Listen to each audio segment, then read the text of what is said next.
Hi, friends. We are back with another great episode of Once Upon a Project, the podcast where we revel in the design story behind the pretty pictures.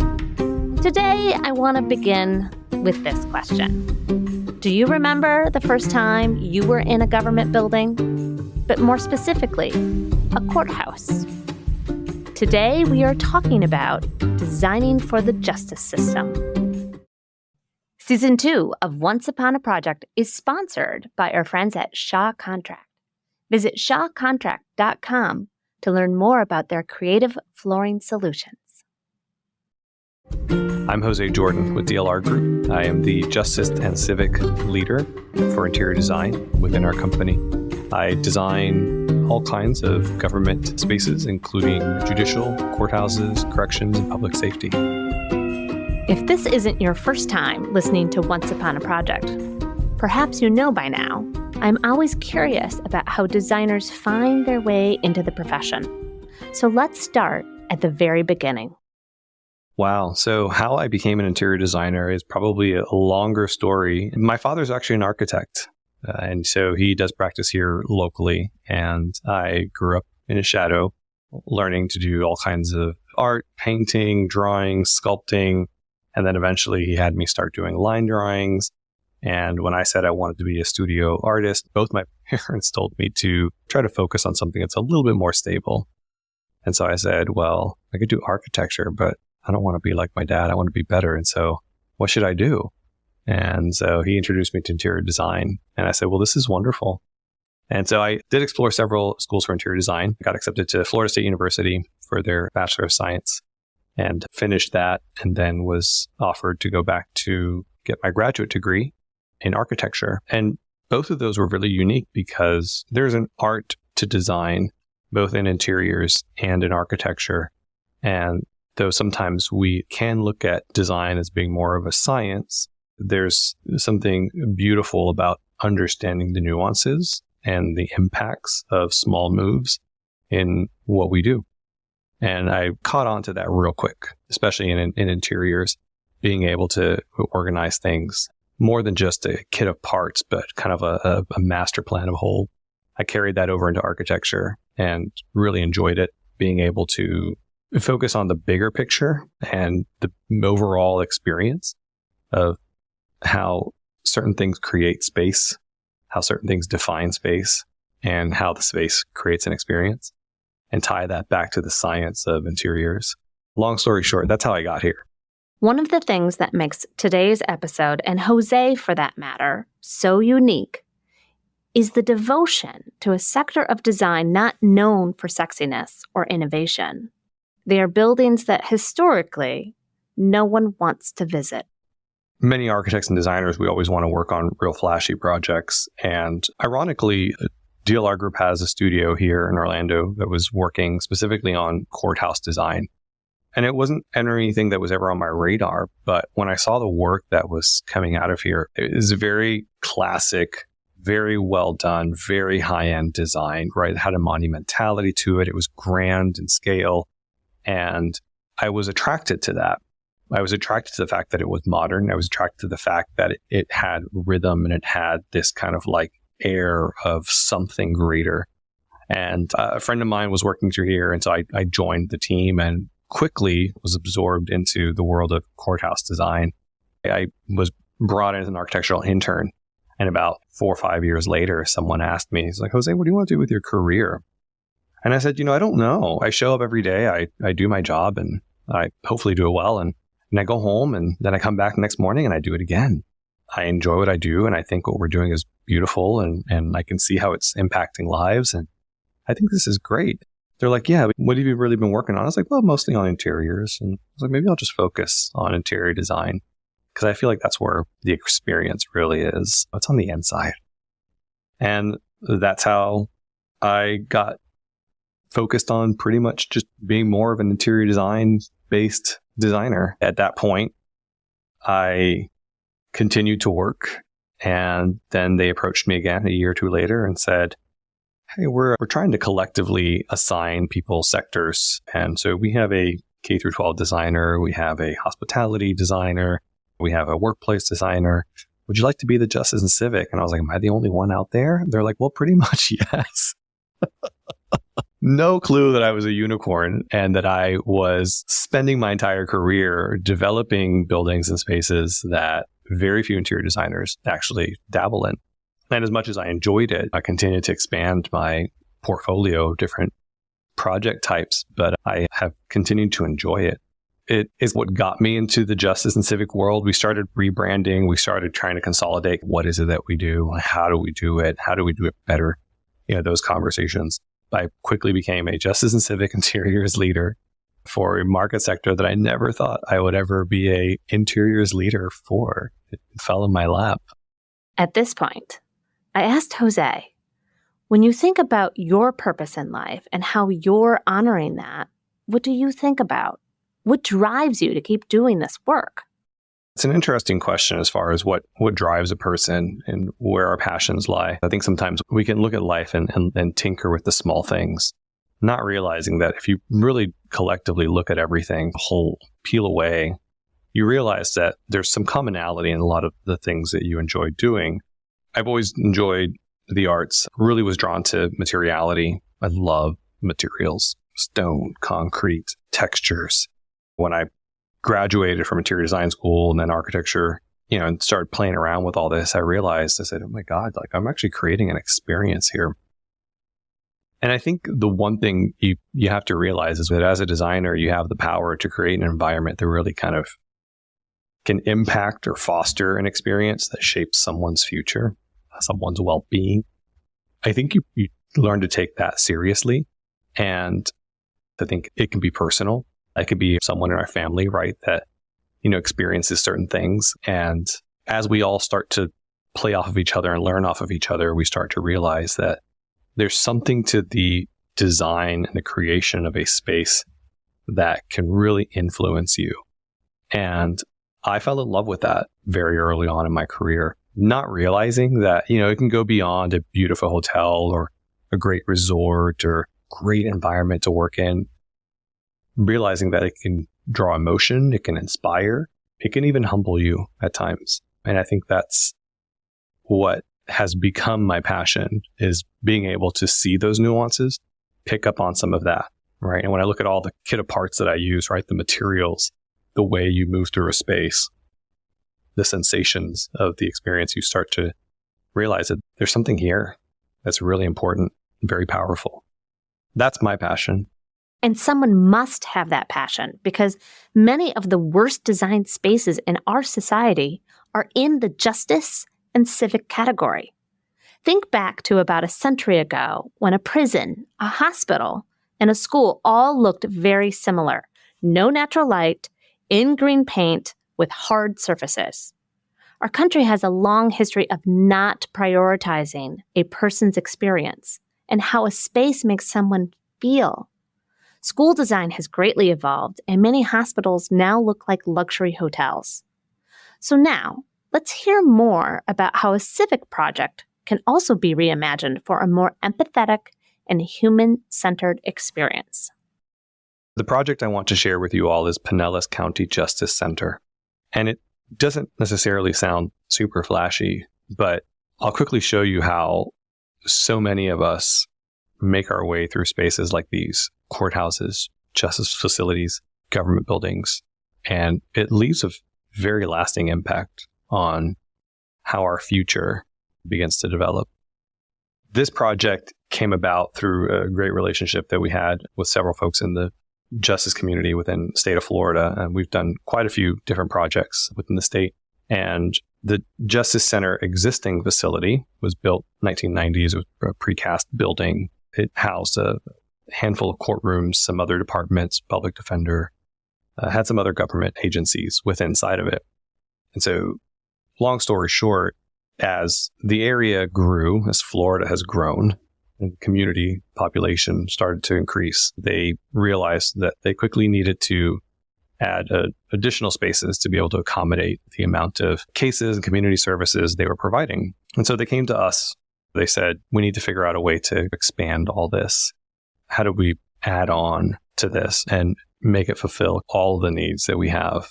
And so we said, well, what do you actually doing within this building? And they said, well, we have everything from criminal court to civil cases to adoptions to marriage to all of that. And we said, wow, that's a big breadth of case types. And how do you handle all of those people in one building?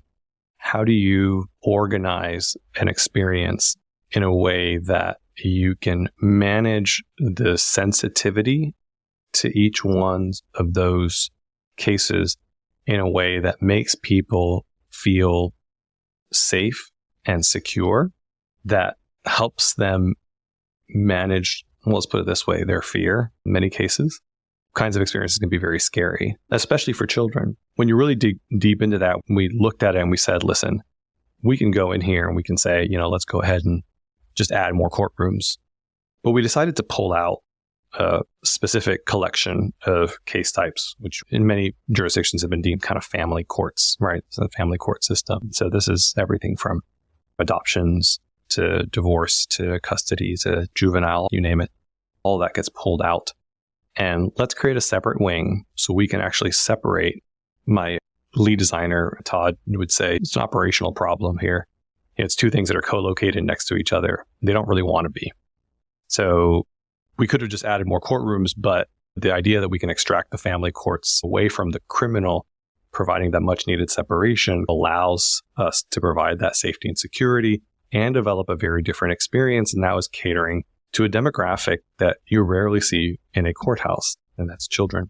So that's how we got the project. And I think by being able to address the need as a collective, being able to say, we need to create something different instead of just adding more onto what you have, and being able to separate that and create this idea that it needs to be its own unique, separate piece, a separate experience. It needs to cater to a separate demographic. And that in itself needs to be unique, despite the rest of the building. And that's how we came into working on this. Okay, so some of you may be wondering, why do we need to be so sensitive for kids? How could a courthouse be so scary? Well, let me tell you my story. My son, who has autism and is severely disabled, had to go to court with us, his parents, before he turned 18. This is so we could legally be his guardians. Otherwise, after the age of 18, I wouldn't be able to talk to his doctors or handle his finances, as he'd be considered an adult. So we show up for the court date for this simple procedure. And as we are sitting in the county courtroom, the case before my son's gets called. In walks a man who is wearing an orange jumpsuit and is handcuffed. He was apparently in jail because of numerous DWIs. Now, if you are very young or don't have great receptive language, you begin to associate that this courtroom is where you are taken to go to jail.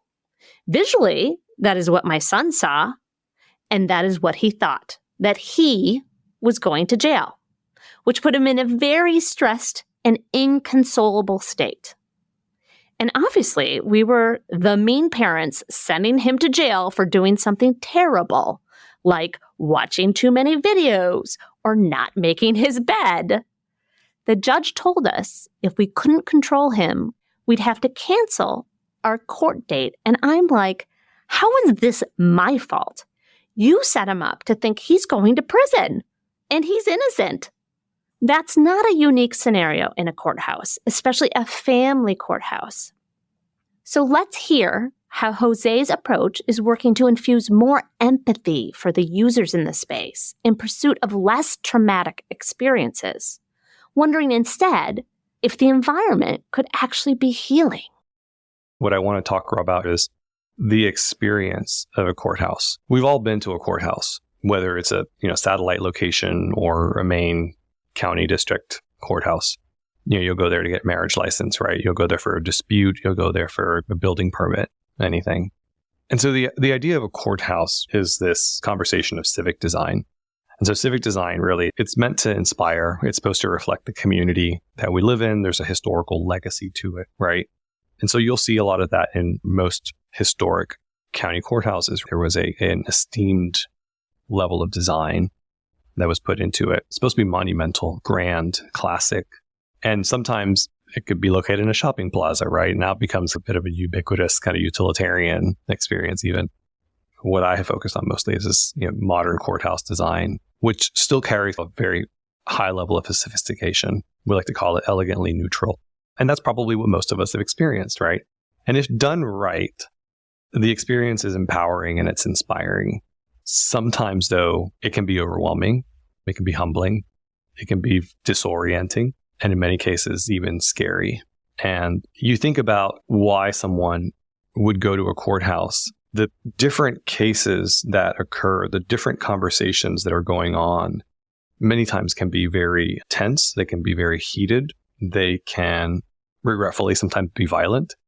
And so the reality of the situation is that as these conversations are taking place, we need to be able to manage the public and manage the community and be able to separate the conversations appropriately. Regretfully, we do have facilities that are maxed out. And so you have an adoption case next to someone who may be getting tried for a criminal act next door. Some of these spaces are small or undersized. And so now we have a family dispute and the two families are waiting outside the courtroom and there's nowhere to sit. And so they sit next to each other. And so the tension increases and the exchange starts to heat up well before they ever enter the courtroom doors. I'm thinking about this from my adult perspective, and sometimes I put my little child hat on and think, as a child, what does that mean? What is that like? This experience that is supposed to be elegantly neutral may not be perceived as such. It may not be a classic, inspiring, empowering experience. In many cases, it can be a very scary and intimidating experience for children. And so that's the baseline that we work with in most cases. That's what we have to respond to as a design community. And so we can continue to create the same, making sure that we're as budget friendly, making sure that we're super efficient with our spaces. We're trying to shove as much program into one area, or we can be very honest with ourselves and saying, what is the impact that it's having on our community? What are the values that we want to instill in this design? And how do we want to positively impact the future well-being and welfare of those who live in this district?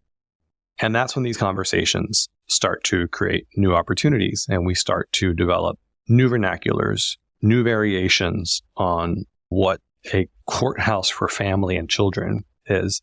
And, family courts is not a new concept. We've been creating family courts for decades now. And ironically, the variations that you tend to see are always these kind of cartoony K through 12 elementary school design. So it's this big monumental civic building with all these little pockets of color, red, yellow, blue, dotted throughout. And on Pinellas, we had an opportunity to extend a language that was already there, extend this architectural style and this architectural building that already had that kind of modern, highly esteemed aesthetic of a judicial building, and expand on that by adding an annex now that starts to not just functionally incorporate a new demographic, but also respond to it with a baseline of a certain language of design that was already established on the campus.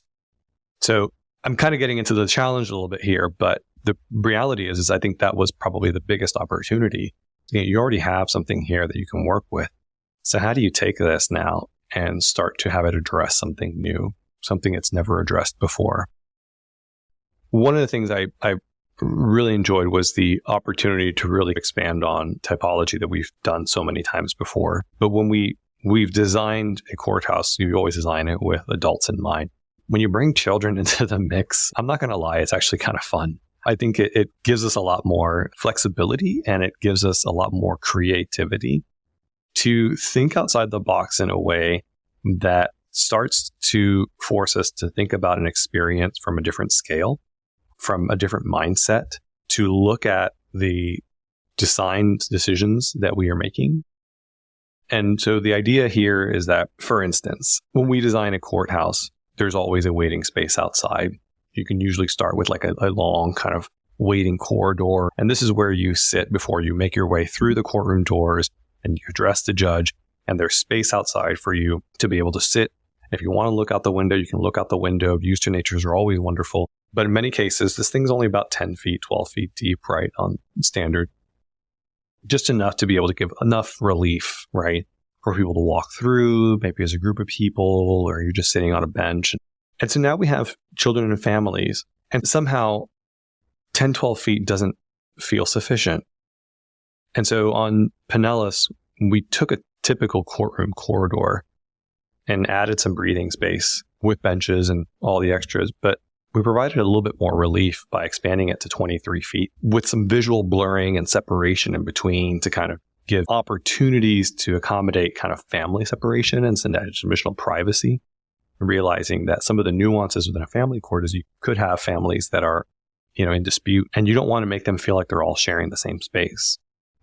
So now this 10, 12-foot corridor is now a giant living space. And we have children, and we've typically done these in terrazzo and large format tile. It's beautiful, elegant, hard floor, and the walls are stone, but don't necessarily want my child running up and down that hallway, falling and tripping all over this hard floor. So we're going to add something softer. We're going to add softer furniture, and we're going to add views to nature to give the kids something to look out towards. And so now, realizing we have children that are probably hyperactive, have energy to burn. How do you accommodate that in a courthouse? There's nowhere to run. So we gave them a space to run. And, we said, let's add this in there. Let's give these kids a place to play and to climb and let off steam. And so at the end of the corridors on both ends, we actually created these beautiful spaces that are pretty much 3 walls of glass, all just looking out into nature. And they're saturated with color, allowing the kids to get their fill of something fun and exciting and engaging that allows them to be kids. These are all space types that don't exist in a usual courthouse. These are all environments that might seem inefficient from a functionality standpoint, right? Like it's more real estate, but the impact that has on someone's experience and someone's future and well-being and welfare, that's priceless. And being able to work with a client, the district knew that. The district realized the impact that a space has on their constituents, on the community, and they knew that they wanted to pursue something that was going to positively impact the community, that was going to provide a space that they felt accommodated in. And that's what we did. Big news, my friends. You might remember in our first episode, we featured Mike Ford with the Hip Hop Architecture Camp and his innovative partnership with Shaw Contract. I'm excited to share that this collection has won another award. Can you believe it? This time for Interior Design Magazine's Best of Year Award. Hooray! This collection is inspired by the visual expression of the 5 elements of hip-hop: graffiti, DJing, emceeing, breakdancing, and knowledge. Ford's mission is to position hip-hop culture as a catalyst to introduce underrepresented youth to architecture and design. And Shaw Contract is the perfect partner for this initiative, as they are committed to creating a more inclusive design community and a more sustainable planet. Shaw Contract is living this belief through its commitment to circular design by making it easier to participate in its Take Back program. Shaw Contract will now take back a minimum of 100 square yards of EcoWorks carpet tile at no cost, because they're committed to recycling as much carpet tile as possible from spaces big and small. Learn more about these programs from Shaw Contract at shawcontract.com. And back to our program. Listening to Jose describe building positive community spaces, The question that comes to my mind is, how did he achieve this through a materiality standpoint? Textures, finishes, and color. Oh my. I keep referring to the courthouse as elegantly neutral. And so we do play on these very sophisticated kind of tone on tone materiality. And it's beautiful, it's sexy, it's very classic, right? And it can even be very modern. There's a lot of brands out there that establish themselves on the beige on beige on beige, and they make it work, and it's very high end, very luxurious. But to children, that probably doesn't really strike their fancy, doesn't really move them. It's hard for me to think that a child feels accommodated or can identify with an environment like that. So we introduced color. It's hard to walk into a judicial team and say, listen, I'm going to do something that's a little different here. I'm going to introduce color. Well, you kind of have to have some sort of a reason behind it. One of the tools that we practice often in these kinds of environments, people use it mostly in healthcare, trauma-informed design. When I look at trauma-informed design, it really is this idea of health and wellness with relation to the community that's inhabiting this space. How do I take into consideration their health and wellness, their mental health, their physical well-being, all of this? And how do I design towards that? And so looking at trauma-informed design tools to engage children was a big one. And I said, we need to give something here that we can use as a basis to create a relaxing experience, an environment that is soothing, engaging, but soothing. We're in Clearwater, Florida, so we decided to use the beach as inspiration. So the beach is our trauma-informed design tool. The beach allowed us to take an existing design that was already established on campus and expand into this new annex in a way that allowed us to add a slight deviation while providing a basis for a trauma-informed, stress-relieving environment that is based on something new, the beach. In all honesty, the chief judge did have an assistant that had a love affair with blue-green. I think she had a blue-green purse that first day I met her. She loved the color. She was sold. And so she tried to convince the chief judge, we got to do this. We got to do this. And so I showed them this beach concept. And I said, we're going to infuse this color. And the reality is, if you look at the beach does have these beautiful sandy tones, these elegantly neutral colors. And then it slowly transitioned into this deep blue-green water. And it's so relaxing. And I said that this is a shoe-in. We need to play off of these forms and lines and patterns and colors and use that as a design tool throughout. So the play stations at the ends of the corridor are infused in blue-green furniture, blue-green soft flooring, blue-green walls. And there's actually a window at the end of the hallways in those rooms. It's a little cutout in the curtain wall that is a blue-green piece of glass that the kids can stand in front and look out with blue-green lenses on for fun. All of that was to accommodate this new experience for children, something that they could really have fun in. But now I'm using the beach as a tool. I'm using the color to promote excitement. I'm using the idea of the lines in the sand as the low tide, high tide kind of washes up to create this undulating movement throughout the corridor that helps to separate the judicial side, the courtrooms, from the waiting side, and where the families can sit and rest and wait. All of that is separated now with these soft undulations in the tonal colors. And so we continue to expand on that. The restrooms have this kind of tile pattern that's rainfall in multiple tones of blue-green dropping from the ceiling. Why make it boring? Why make it grand and monumental when you can make it fun and still be classy? Unlike a standalone building, we had to really respond to something that was already there and be able to add this new concept into it. Another season of Ideas of Order podcast is here and hosted by me, Jeremiah Brent. California Closet's premier podcast is all about exploring what home really means. On Ideas of Order, we know that your space is a direct reflection of who you are. And with the help of our guests, we discuss the spaces and places that have shaped who we are today. This season, you'll hear from guests like Jenna Lyons, Joanna Gaines, Michael Haney, Cleo Wade, and so many more. Join us on Ideas of Order, brought to you by California Closets and the Surround Podcast Network. You can find Ideas of Order on all major podcast platforms and at surroundpodcast.com.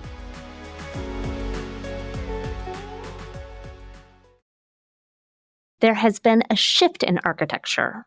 Instead of designing in the style of a famous architect, like an I.M. Pei or a Michael Graves, we are now shifting to designing for the user in the space. And for this project, the most vulnerable of the users are children. So how did Jose conceptualize the responsibility of a child's experience visiting the Pinellas Family Justice Center? When I think about the child's experience in this Pinellas project, I think about two different experiences. I think about the experience of a child 10 years ago going through the same building and the experience of a child going through it now. And they're two very different experiences. One experience is going through security, a lot of noise, a lot of back and forth, people telling you what to do, taking off your shoes, putting them back on again, all these strangers walking around you, sound echoing everywhere. Then walking up an escalator to a floor with all these big doors and people back and forth in suits and people who are angry and people who look like life has hit them hard and you've never seen people like this before and you don't know where you're going. You're holding on to your mom or dad's hand and they're walking you down a hallway. You walk into a courtroom. All of a sudden, this high-ceilinged environment, all of this wood is enveloping you, and there's this person high up on a platform with this big seal above their head, and it's all just intimidating. And now I compare it to the experience of a child at the new facility, and you walk in through security, and the ceiling looks like a folded piece of origami, and you're staring at it, and you're following the lines as your parent walks you through security. You take off your shoes, you put them back on. There's a bench off to the side, and all of a sudden there's a little hallway. It's softer, quieter. Put your shoes back on. You make your way over to one side where you walk through this portal, and all of a sudden the sunshine comes streaming in from all sides, and you see this glass staircase leading you up to a high level where you see this big wood wall with these fun colors, and you want to run up to the top. And you get up there, and you see the floor undulating back and forth. And you look off to one side, and there are all these kids playing in a corner. And there's all this color and saturation over there, and these beautiful tree tops at the other side of the window. And you go off there, you let off some steam, and you play with the kids. And now mom and dad come back, and they say it's time to go inside. And you go inside, and you follow the color on the floor as it slowly starts to dissolve away, and the color makes its way into the courtroom, and you're following that color. And then you look up, and as you look up, the color dissolves, and you see this beautiful textured wood wall where all this light and shadow is playing. You see a judge sitting there just a little bit higher than you are, and above them is this crown of backlit blue-green glass that lights up the top ceiling. And it's fun, and it's cool, and it's engaging. And you walk into that space, and they say, congratulations, you've been adopted. And it's not scary. It doesn't have to be scary. It doesn't have to be intimidating. It doesn't have to be humbling. And I think that's the experience that we wanted to share and create for this child. And I think that's the experience they can have now. And it's exciting. Exciting for sure, but also life-changing for all the children who will walk through those doors. But I'm wondering, how does the client feel about the new space? Did Jose and his team achieve their highest hopes? The impact is relatively new. The facility just opened, not even 3 months ago. Very well received. The chief judge, who is now retired, wanted to participate in the opening and was ecstatic at the progress and the development we had made. The reality is it's really more about accommodating something that they never had, being able to provide an experience that they could never provide in the existing facility, being able to accommodate a demographic that was not really thought of in the original design, and being able to do that in a way that helps them to be seen, they're acknowledged, they belong there now. We're still kind of in the flux of how things operating, how are people responding to it. But I'm looking forward to kind of seeing how this positively has impacted everyone that has moved in, all the different departments, all the separate family court related departments that are now housed within this annex, have been more than ecstatic with the development. The last time I was there, one of the departments upstairs had bought toys to put into the children's play spaces. They're making this their own.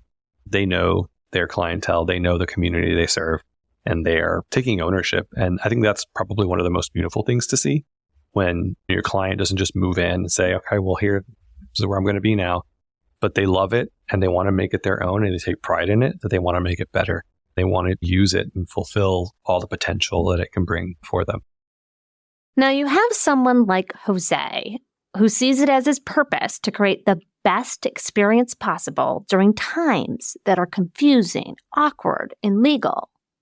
But there are a group of designers and architects that have pledged not to design nor build spaces for the prison industry, and that extends to county facilities and other municipal buildings, because it's against their moral code. They feel that our courts and penal systems need an overhaul, that they are inhumane and violate basic civil liberties. And I actually get where they're coming from. I mean, I've worked on prisons and behavioral health facilities, none of which seem to be person-centered in the designed space. So I wanted to know what Jose might say to those peers that have the opposite stance on designing for justice.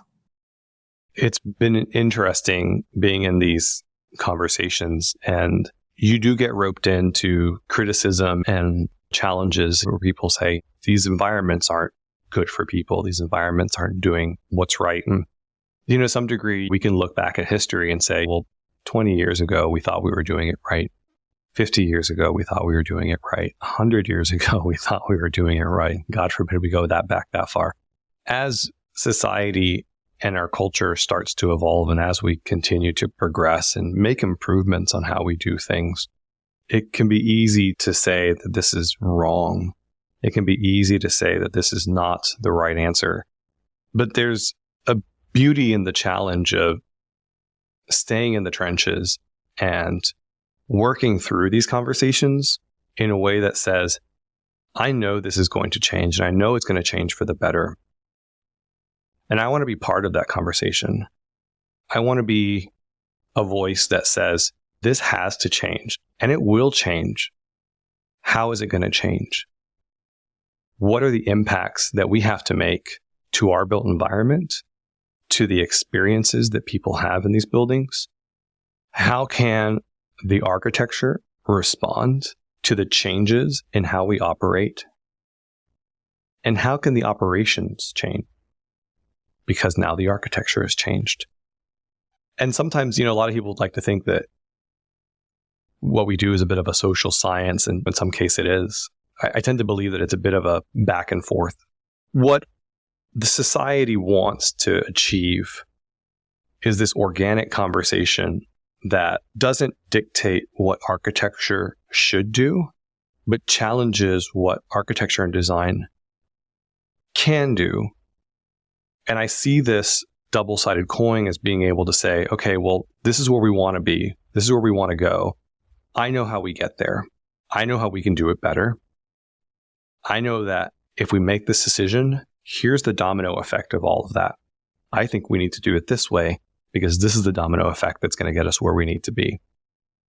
And I'm not afraid of being involved in those conversations because I've seen the positive impact of good design changes that truly leave a lasting impact on who we are and how we can make things better. A few years ago, our Justice Studio, we challenged ourselves internally to come up with a justice ethos. And the reality of this being that it was more about where do we want to see what we do? Where do we want to go as a design community? How do we want to spearhead this conversation in a way that puts us at the forefront of what we're doing? I think this is really much what drives us towards the future of justice design. It says, as stewards of the public built environment, DLR Group's Justice and Civic Studio elevates behavioral, environmental, and social betterment, resulting in healing, equity, and transformation for the individual and community. This is the ethos that really drives us and pushes us forward on every project that we work on, because we know we have the opportunity to provide that healing and that equity and the transformation. And it all resonated really well with what I was passionate about. People have always asked me, they're like, why do you care so much? And I'm like, I don't know, I do. I care. I design because I care. I design because it fuels not just my design passions, but also my human values, the things that I care about that I want to see come to play and fruition in our society. And I want to see those changes come about. I want to be able to see the positive impact in groups and demographics of people that are struggling so hard to make it through life. And the fact that I, as a designer, have the power to create an environment that positively impacts their future well-being, I want to do that. I want to be a part of that. I want to make that happen. And that's not an easy conversation to be a part of. It's not always something that I think people have the strength to go through it because it seems complicated. It seems impossible, but I know it's not. I know that it is very possible for us to do something that can have the impact that it needs to have for the future of where we want to be. Every time I do a project, every time I create a design and I see the positive results, I realize that this is where I need to be. This is where I belong. This is where I'm going to make the most benefit. This is where I'm going to take all my passions and all the drive that I have and the things that I love and enjoy. And this is how I'm going to give back to society. And so I don't want to tap out of the conversation. We may come back and say, we're no longer doing detention facility. Fine. Then what is it? What is the future? What does that look like? And how can I help create what that is? How can I be a part of how to improve it? Some of us may disagree on what that looks like. We all might have our own opinions of what that should be, but I'm in that ball pit and I'm in there with everyone else trying to make heads or tails of it.